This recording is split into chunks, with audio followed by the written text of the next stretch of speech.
You dropped something. Yeah. How you doing there, Coach? Obviously, well. Yeah, nothing really new. Was the short turnaround for you guys, but other than that, I guess I'll open up for questions because I have to. Hey, the update on Troy's situation. Troy's still day-to-day, obviously, short week. Same as last night. He's hurting pretty good, and we'll kind of see where he goes this week and where he's going to be listed at and what he can do for us, if anything.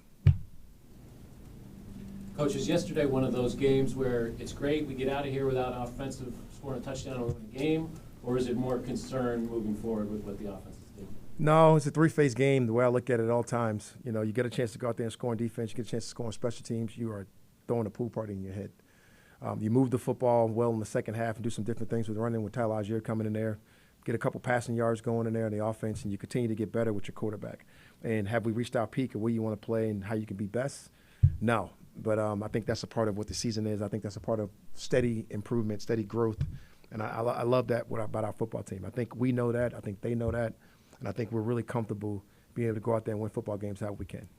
Coach, I'm not going to ask you to apologize ever for a win in the NFL, especially in Division I, but after 4 games, 29th and third downs, 31st time possession, and outgained over the year, is there a sense that you feel fortunate to be 2-2? Because some of those numbers typically would indicate to that record. No, I feel unfortunate I'm not 4-0 because I lost a 5-point game and I lost a 1-possession game to the Steelers. But you do want to improve those things, and those are always things you want to improve on. We constantly talk about time possession. We got better yesterday a little bit in third down, just a tick better. And I think you only take it one step at a time when you talk about getting better in all those areas. But I think third downs is one of the stats that's directly related to time possession. And if you can get your third downs continually to get better, that's with quarterback play, that's with route, that's with route stuff, and that's with also third down on defense, getting the ball back. I think you can improve all those things and improve all those numbers when you talk about time possession. So I think those are the things that you focus on just for the coaching standpoint and just for all of us.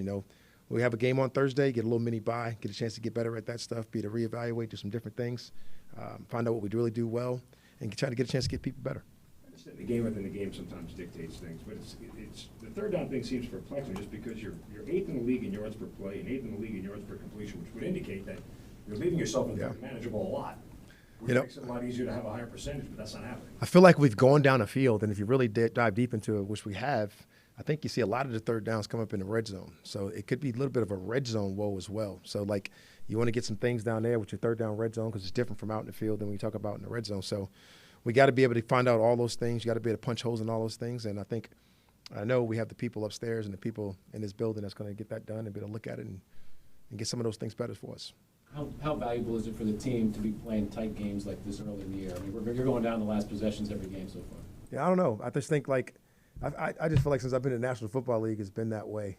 This is the game of 3 points, still Al Pacino, the game of inches, but it is so true in the National Football League. Very rarely do you see blowouts.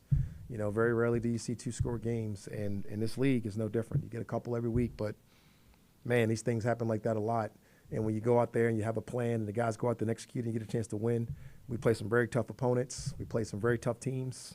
And, our combined records of the teams we played are pretty good. So, I don't think it's a luck thing. It's a fortunate thing. I think it's just the guys going out there and giving it his all and finding out where you're in it. You've been part of this Atlanta rivalry with Tampa Bay on both sides of it.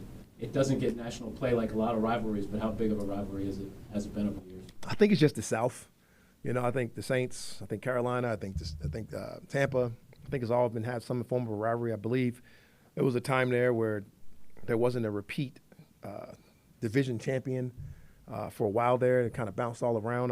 One year when I was a head coach in Tampa, I believe we were 10-6. I believe somebody was 11-5. Somebody was 12-4. We didn't make the playoffs. I think it's just a love-hate relationship in the South, and it's always going to be that way. I'm sure every division feels that way, but I've had more time in the South than most, being on 2 different teams at 2 different occasions, and it is a lot of fun to play in this division.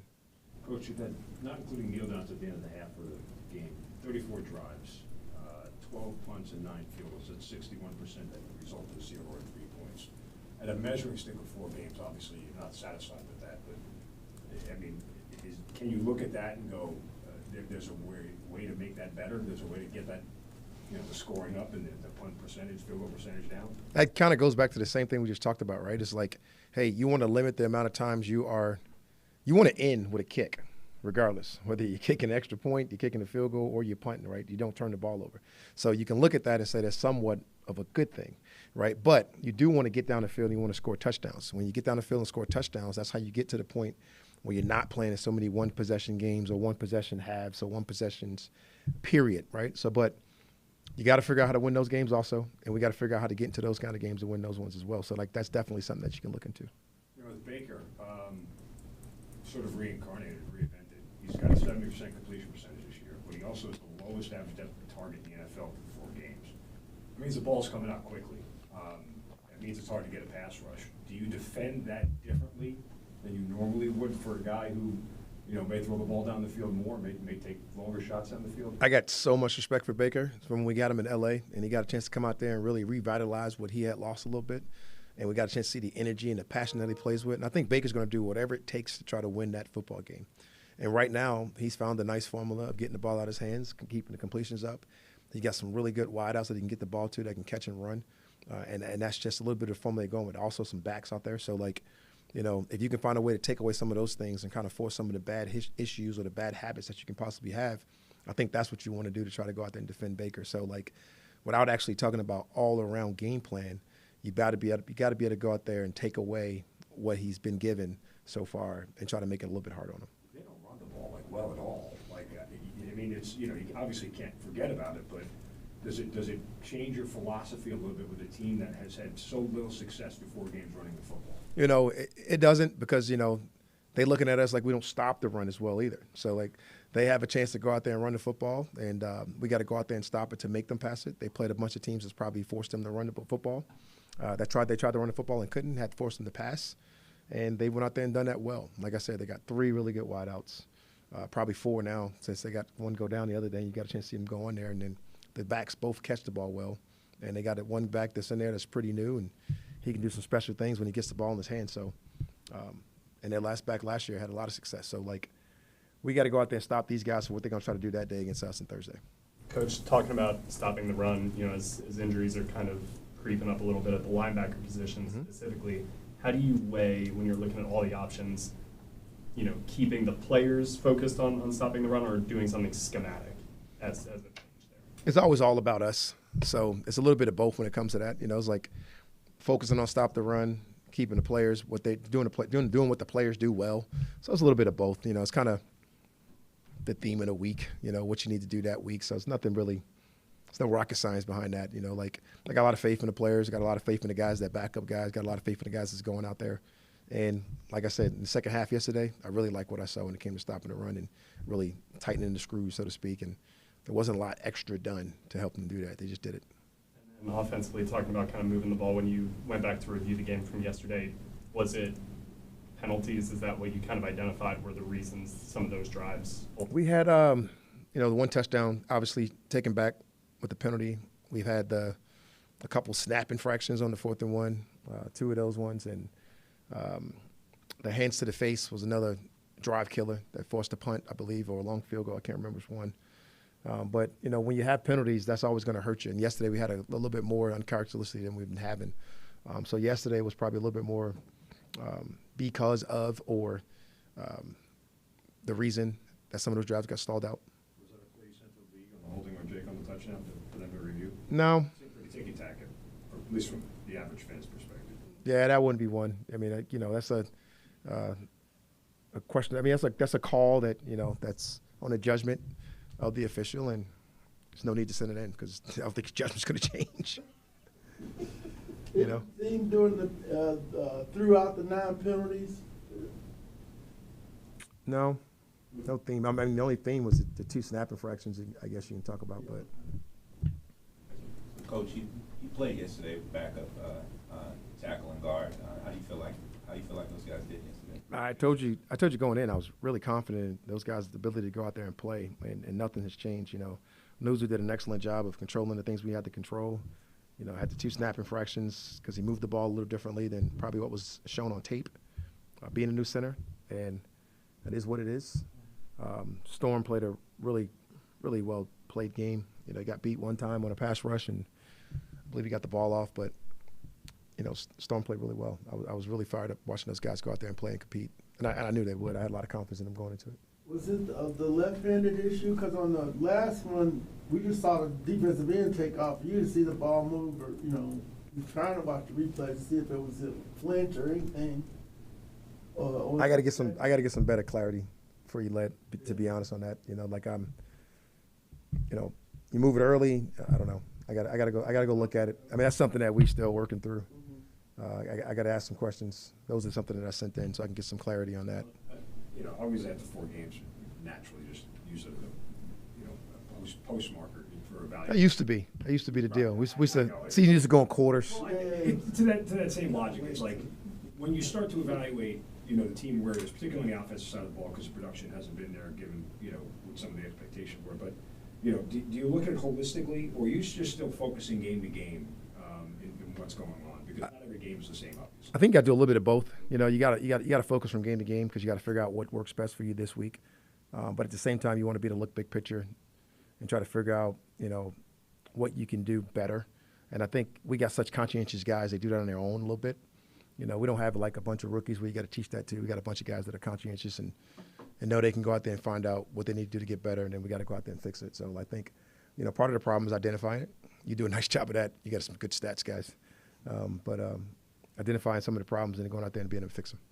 Raheem, the secondary, it seems like there's an impressive amount of kind of urgency to close down when the catch is made, make the tackle right there. Is that intrinsic upon the guys that you have in the secondary, or is that a coaching standard that you are trying to hold them to? Again, a little both, like Jimmy Lake and all those guys, Jerry Gray and all those guys, they preach right into the football and absolutely closing the space and eliminating the space for people to get to when the ball is thrown. And that's what you're seeing a lot of. You're seeing a lot of catch throws, it's a lot of catches, but you're seeing a lot of people close and make really good tackles in space, which I really love. And that's definitely coached. That's definitely taught.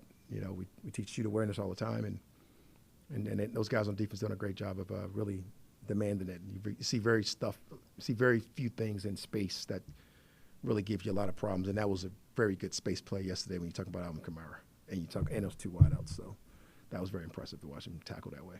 In the preseason, we talked a lot about being able to get creative with the inside linebacker group just because of all the talent that is there. How much has the injuries stifled that creativity early on? Well, Nate's been out, and he's been out for a couple of weeks. And then now, obviously, we don't know what Troy is. And then our young man, JD, played a little bit yesterday, which we were very fired up to see him go play. And he's been a contributor on special teams the whole year, but having a chance to go out there and play, we got a lot of confidence in him. And it's like, just being able to maintain what we do with those guys, I've been fired up, So like the creativity of being able to have all 3 in the field or different types of deals, different packages like we had in the first game of the season when they all were up, definitely slows down a little bit because they're playing. Troy played probably almost primarily all of the snaps, and Nate and him were splitting some things, and Caden was able to do a couple different things, and we'll figure it out as we go. Is this putting extra weight on Caden? I think it puts a little bit on all of them. Roles have to increase. Puts a little bit on JD. Puts a little bit on Caden. Puts a little more on Troy. Hopefully you get Nate back here soon, and we'll be able to take a little bit of that off with those guys. Are you happy with the balance so far in offense? I mean, your middle of the road run pass ratio. Obviously, favored in the pass. Only 7 teams run more than they pass. You and Zach happy with the balance that you guys have had so far? It's hard to say happy about anything until you're like completely number one. So we're happy with the progress. We're happy where we're going. We're happy where we think we can get to. So we're very pleased with the guys continue to get better every single week. From the first week to now, we feel like we're better. We got a better understanding. We got a better feel. We got a better thing, everything going on out there. So we feel better about that standpoint. Anything else?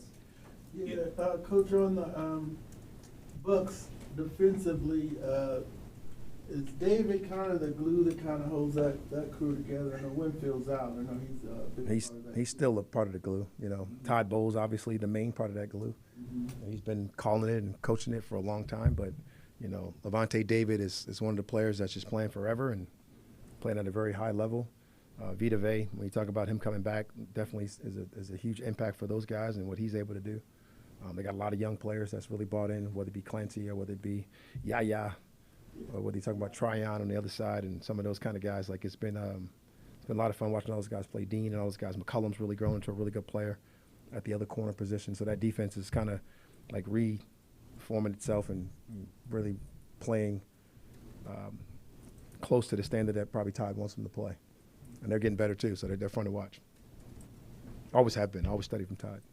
Yeah, I just charted the first downs yesterday and the yardage. I didn't look and see what y'all were in, which would be the next step. But they had 173 yards on first downs, 5-7 a play. Too much. Yeah. What do you want to do to try to hold that down? That's what we're talking about. You got to stop the run. Like you can't let Kamara rip off 7-yard runs, and then at the time it was Taysom out there, and he ripped off a couple of really good runs. When he got injured, that helped us out significantly. He went out the game, but then we were able to lock down the second half and kind of close it out. What was my stats in the second half, since you're the stat man right now? Yeah, we can go through that. Yeah, I want just second half. Don't give me that first half stuff. Yeah, that felt better. I don't know. A little bit, yeah. You got a -3 there. That's what I'm talking about, Coach. And a 0 and a 0. Yeah, a little bit better. So now you got to go back and look at the tape, see what we did in the second half. That's what we want to do in the first. But they got wiped away a 28-yarder. What 28-yarder got wiped away? The John Johnson catch. That was a foul. Right. Can't count that one. Yeah, I didn't count that one. I didn't count it. They wiped away my touchdown. You got to give that to me then. Yeah, I gave you that one. That's on the offensive side. That's under penalties. I'm just kidding, This man. is the first down chart. I'm just kidding, buddy. With some of the Got time for one more. injuries on the offensive line, how do you deal with a guy like Vita Vea up front who can wreck everything in the middle?